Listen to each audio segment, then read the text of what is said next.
సుగంధమేదు మనస్సునే హరించగా మరాళినైలాగే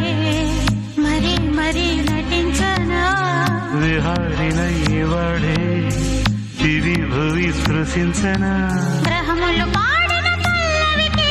జాబిలి ఊగెనులే కొమ్మను తాకిన